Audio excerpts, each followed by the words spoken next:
Tem uma coisa que ninguém te contou sobre os momentos mais importantes da sua vida. Eles não aconteceram quando você estava correndo atrás. Pensa comigo. O relacionamento que funcionou de verdade, a oportunidade que chegou inesperadamente, a clareza que veio num momento que você menos esperava. Se você parar agora e tentar se lembrar, vai perceber que a maioria das coisas que mudaram a sua vida chegou depois de uma pausa. Não durante o esforço máximo, não no auge da pressão. Mas isso contradiz tudo o que a gente aprende, né? Que é preciso correr mais, fazer mais, insistir mais. E se essa lógica toda estiver errada? Fica comigo até o final desse vídeo, porque o que você vai ouvir aqui pode ser a coisa mais contraintuitiva e ao mesmo tempo mais útil que você vai escutar essa semana. E prometo que antes do número 5, você vai entender por que certas coisas da sua vida simplesmente não estão avançando. E tem um sinal específico, um padrão que aparece na vida de quase todo mundo que passa por uma transformação real que eu vou revelar no final desse vídeo. Não é sobre produtividade, não é sobre hábitos, é algo bem mais simples e bem mais profundo. Você vai reconhecer esse padrão quando chegar lá. Existe um estado mental que a maioria das pessoas nunca atinge, não por falta de esforço, mas por causa do esforço. É um estado em que a mente para de lutar, para de forçar, para de tentar controlar cada variável e começa a perceber o que antes estava invisível. Os gregos chamavam de sofrosine, equilíbrio interior. As tradições orientais chamam de não apego. Carl Gustav Jung, um dos maiores exploradores da psique humana, chamava de individuação. Mas na prática, no cotidiano, parece uma coisa muito simples. Parece parar. Hoje eu quero te mostrar o que acontece quando você finalmente faz isso, não de forma passiva, não de forma covarde, mas com a coragem de quem escolhe desacelerar num mundo que confunde velocidade com progresso. São 5 mudanças, 5 coisas reais que começam a acontecer quando você para de forçar. Ponto 1. A mente para de ser seu maior obstáculo. Você já teve aquela sensação de trabalhar muito, planejar tudo, se esforçar genuinamente e ainda assim sentir que está andando no lugar? Essa sensação tem um nome. Jung chamava de enantiodromia, o princípio de que quando algo é levado ao extremo, ele se transforma no seu oposto. Esforço demais se transforma em sabotagem. O problema não está na quantidade de ação, está na qualidade do estado de onde ela parte. Quando a mente está em conflito constante entre o que é e o que deveria ser, ela consome a maior parte da sua energia num lugar que ninguém vê, a resistência interna. É como dirigir com o freio de mão puxado. O motor funciona, o carro até se move, mas a um custo desproporcional e em direção ao desgaste. Aceitar a realidade, o que é agora, não é desistir, é liberar essa energia represada para algo que realmente pode ser mudado. E quando isso acontece, algo curioso ocorre. A mente que antes insistia no mesmo caminho começa a enxergar saídas que sempre existiram, mas estavam fora do campo de visão porque ele estava estreito demais. Primeira mudança, você para de ser seu próprio obstáculo. E nisso está uma das chaves mais poderosas para transformar qualquer área da vida. Ponto 2. Você começa a perceber o que sempre esteve lá. Tem algo que acontece com a percepção humana quando ela está sob pressão constante. Ela afunila. A mente ansiosa funciona como um holofote direcionado para um único ponto: o problema, o medo, a urgência. Tudo fora desse foco some, não porque não existe, mas porque o processamento está comprometido. Jung descreveu um fenômeno que chamou de sincronicidade, a ocorrência de eventos que, sem conexão lógica aparente, chegam no momento exato em que fazem sentido. Não como magia, mas como percepção aguçada de padrões que sempre existiram. A conversa com alguém que parecia aleatória, mas trouxe exatamente o que você precisava. A ideia que surgiu num momento de silêncio que nunca teria aparecido no meio do caos. A porta que se abriu logo depois que você parou de bater em outra. Essas experiências não são raras, são comuns. O que é raro é o estado interno que permite reconhecê-las. Uma mente calma não tem menos informação do que uma mente acelerada. Ela tem mais acesso à informação que já possui. Segunda mudança, você começa a ouvir o que a vida sempre teve tentando te dizer. Terceira mudança, suas relações começam a mudar sem que você faça nada de diferente. Ninguém fala sobre isso com clareza, mas todo mundo já sentiu. Existe uma energia que certas pessoas transmitem que faz você querer se afastar, mesmo quando elas não dizem nada de errado. Tem algo por trás das palavras que é percebido antes da lógica entrar em cena. Jung sabia disso. Ele entendia que os seres humanos se comunicam em camadas muito mais profundas que o verbal. O estado interno de uma pessoa chega antes de sua voz. Quando alguém está carregando urgência não resolvida, necessidade velada, tensão acumulada, isso cria um campo que os outros percebem instintivamente. E pessoas que têm equilíbrio, que têm algo genuíno para oferecer, tendem a se afastar desse campo. Não por maldade, por autopreservação. Aqui está o paradoxo cruel. Quanto mais você precisa de conexão real, mais a necessidade dessa conexão afasta exatamente quem poderia te oferecê-la. Mas quando você começa a trabalhar o seu estado interno, quando a urgência diminui, quando você não precisa mais ser completado pelo outro, algo muda. As pessoas certas se aproximam, não porque você fez algo estrategicamente diferente, mas porque o que você projeta mudou. Relações construídas a partir desse estado não são baseadas em carência real, são baseadas em afinidade real.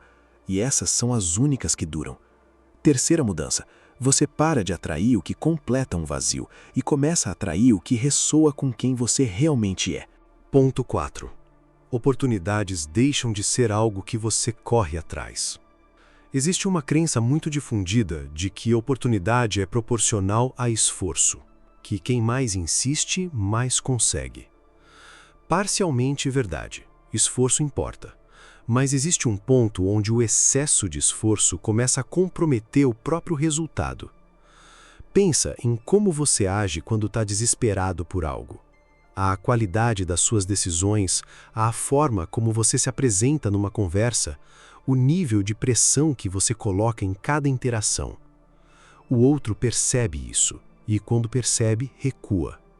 A mente em desespero não explora alternativas, ela força o caminho que escolheu. E com isso fecha os olhos para tudo que está ao lado, que muitas vezes é exatamente onde a saída estava. Oportunidades raramente chegam pelo caminho planejado. Elas aparecem em conversas que quase não aconteceram, em desvios que pareciam problemas, em portas que só se abriram porque você parou de bater em outra. Para perceber essas entradas, você precisa de um estado interno que permita enxergar além do que já estava esperando. Jung falou sobre a diferença entre agir a partir da compulsão e agir a partir da lucidez. A compulsão força e fecha. A lucidez percebe e abre. Quando você alcança esse estado, sua presença muda. Quem tem algo valioso a oferecer, prefere oferecer para quem está presente de verdade, do que para quem está em pânico silencioso. Quarta mudança. Você para de reconhecer oportunidades onde antes via obstáculos, porque parou de olhar com os olhos do medo. Ponto 5. Você para de viver a vida que todo mundo esperava de você. Esse é o mais profundo e o mais difícil de ouvir. Existe uma vida que você construiu tentando corresponder ao que o mundo esperava, e existe a vida a emergir quando você para de fugir de si mesmo. Por fora, as duas podem parecer iguais, mas por dentro, quem viveu as duas sabe exatamente a diferença. A vida construída de fora para dentro tem uma característica específica. Não importa o quanto você conquiste, existe uma sensação persistente de que algo não encaixa. Um desconforto sem nome que está sempre presente, como se você estivesse vivendo uma história que não é completamente a sua. Jung dedicou décadas a entender esse fenômeno. Ele chamava de sombra o conjunto de partes de nós mesmos que reprimimos para nos adequar ao que é esperado. E essa repressão tem um custo. Ela cria um conflito interno silencioso que nenhuma conquista externa consegue resolver. Quando você se acalma de verdade, esse conflito começa a aparecer. E sim, pode ser desconfortável, mas é o tipo de desconforto que precede uma clareza profunda. Você começa a perceber o que realmente importa para você, separado do que foi dito que deveria importar. A diferença entre o que você genuinamente quer e o que foi condicionado a querer. Entre o caminho que é seu e o caminho que você seguiu porque era o esperado. E à medida que essa clareza cresce, uma coerência interna começa a surgir. Você para de gastar energia mantendo uma versão de si mesmo que não te pertence. E essa energia liberada vai exatamente para onde sempre deveria ter ido. Quinta mudança. Você para de construir uma vida impressionante e começa a construir uma vida verdadeira. E existe algo profundamente descansado nisso, mesmo com os desafios, mesmo com as incertezas, porque quando o caminho é genuinamente seu, você não precisa se convencer a continuar. Algo dentro de você simplesmente sabe que é por ali. Lembra que no começo do vídeo eu falei que ia revelar um padrão, um sinal que aparece na vida de todo mundo que passa por uma transformação real? Aqui está ele. Toda grande mudança de vida que as pessoas descrevem, seja uma relação que se transformou, uma carreira que finalmente fez sentido, uma saída que apareceu do nada, quase sempre começa com uma frase parecida. Foi quando eu parei de forçar. Não quando eu trabalhei mais duro, não quando eu persisti com mais força. Quando eu parei de forçar. Esse padrão se repete com tanta frequência que não é mais coincidência. É uma lei do funcionamento interno da mente humana. Tudo o que é para ser seu não está sendo bloqueado pelo mundo. Na maioria das vezes está esperando que você se acalme o suficiente para deixar chegar. Se você chegou até aqui, uma das duas coisas aconteceu. Ou você reconheceu algo em algum desses 5 pontos, algo que já sabia, mas não tinha encontrado as palavras certas para nomear, ou você está nesse momento exato que o vídeo descreveu, sentindo que está forçando demais e colhendo menos do que deveria. Das duas formas, você não chegou até aqui por acaso. Esse canal existe para pessoas que estão dispostas a fazer esse tipo de pergunta, as perguntas difíceis, as que a maioria evita. Não é um canal para todo mundo, é para quem topa ir fundo. Se você se reconheceu aqui, o botão de inscrição vai te manter por perto para as próximas conversas.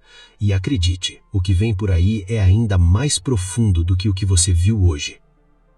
E antes de ir, uma pergunta nos comentários. Qual dos 5 pontos você mais se identificou? Qual deles chegou mais perto de algo que você está vivendo agora? Me conta lá embaixo. Eu leio cada comentário, e muitas vezes os próximos vídeos nascem exatamente do que vocês compartilham. Se esse vídeo fez sentido para você, deixa o like, não pelo número, mas porque isso ajuda esse conteúdo a chegar em alguém que talvez precise ouvir exatamente isso hoje. Até o próximo.